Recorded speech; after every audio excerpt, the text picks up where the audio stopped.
The galaxy was burning. For decades, the Krell Dominion and the Veoni Coalition had been locked in a brutal war, their fleets clashing in the void, their armies scorching planets to ash. Entire star systems had been reduced to graveyards, their populations caught in the crossfire. The conflict had grown so vast, so all-consuming, that even neutral species were dragged into the chaos. And then there was Earth. Humanity had only recently joined the galactic stage, their technology primitive by comparison, their influence negligible. The warring factions saw them as little more than an afterthought, a species too weak to matter. But humanity had something the others didn't, a stubborn, unyielding sense of compassion. It was that compassion that led Captain Elias Voss to the edge of the Krell-Veoni border, piloting a battered freighter through the debris of a recent battle. His ship, the Starblade, was a relic, held together by duct tape and prayers, but it was his. And it was all he needed. Elias wasn't a soldier. He wasn't a hero. He was just a man trying to make a living in a galaxy that had gone mad. But when his scanners picked up a faint distress signal amidst the wreckage, he couldn't ignore it. "Damn it," he muttered, adjusting his course. "This is gonna get me killed." The signal led him to a small escape pod, its hull scorched and cracked. Inside he found her. She was Veoni tall, with shimmering blue skin and a mane of silver hair that seemed to glow in the dim light. Her eyes, large and luminous, locked onto his as he opened the pod. She was injured, a deep gash running down her side, her breathing labored. "Please," she whispered in galactic common, her voice trembling. "Help me." Elias hesitated. Helping a Veoni in Krell space was suicide. If the Dominion found out, they'd execute him on the spot. But as he looked into her eyes, he saw something that stopped him cold. Fear, yes, but also a flicker of hope. "All right," he said, scooping her into his arms. "Let's get you out of here." Her name was Lyra, and she was a scientist, a biologist studying the effects of the war on the galaxy's ecosystems. Her ship had been attacked by Krell forces, and she was the only survivor. "Why were they targeting you?" Elias asked as he tended to her wounds in the Starblade's medbay. "They weren't," Lyra replied, wincing as he applied a bandage. "They were targeting everyone. The Krell don't discriminate." Elias frowned. He'd heard stories about the Krell's brutality, but hearing it from someone who'd lived through it was different. "You're lucky I found you," he said. "Luck had nothing to do with it," Lyra said softly. "I prayed for someone to come. And you did." Elias didn't know what to say to that.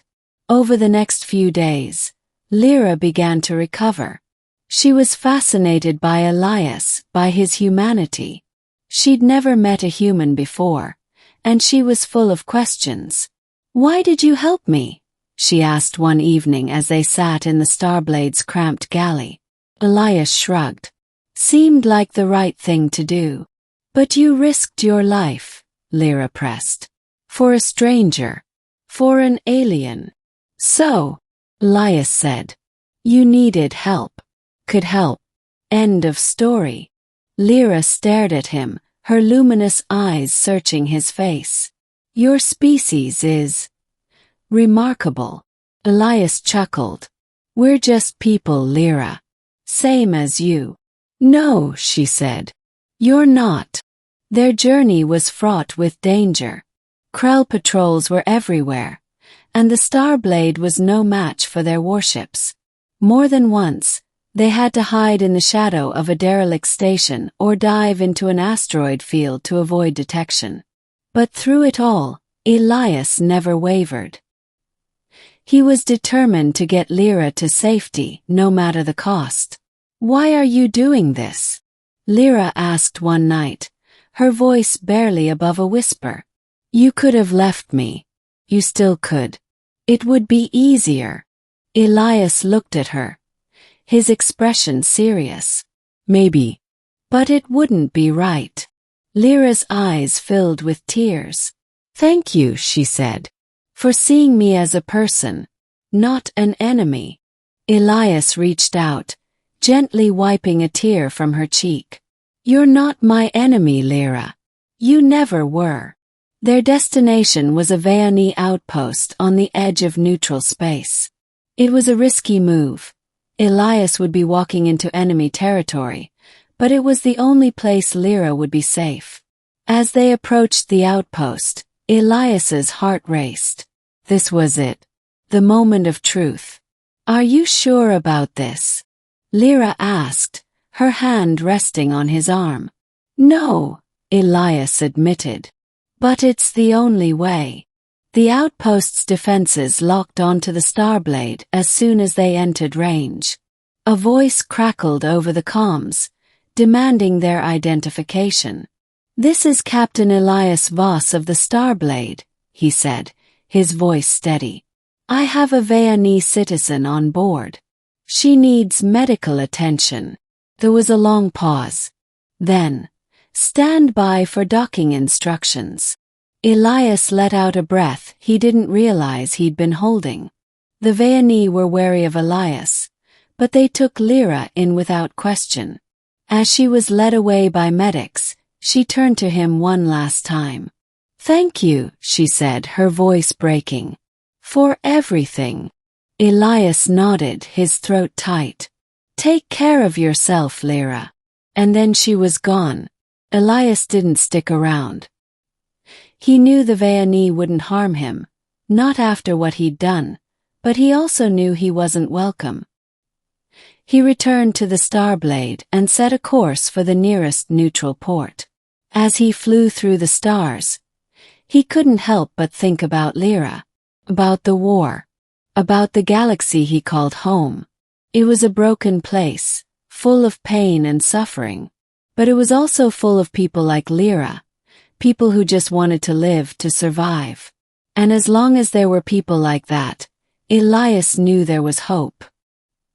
He smiled to himself as the Starblade jumped to hyperspace. Maybe, just maybe, humanity had a role to play in this war after all. Epilogue. Months later, Elias received a message. It was from Lyra. "Elias," her voice said, soft and warm. "I don't know if you'll ever hear this, but I wanted to thank you again. You saved my life, and in doing so, you reminded me that there is still good in this galaxy. I've shared your story with my people, and it's given them hope. You've shown us that even in the darkest times, there are those who will stand up for what's right. Thank you, Elias, for being that person." Elias listened to the message twice before saving it. He didn't know what the future held, but he knew one thing for certain. He'd made a difference. And in a war-torn galaxy, that was enough.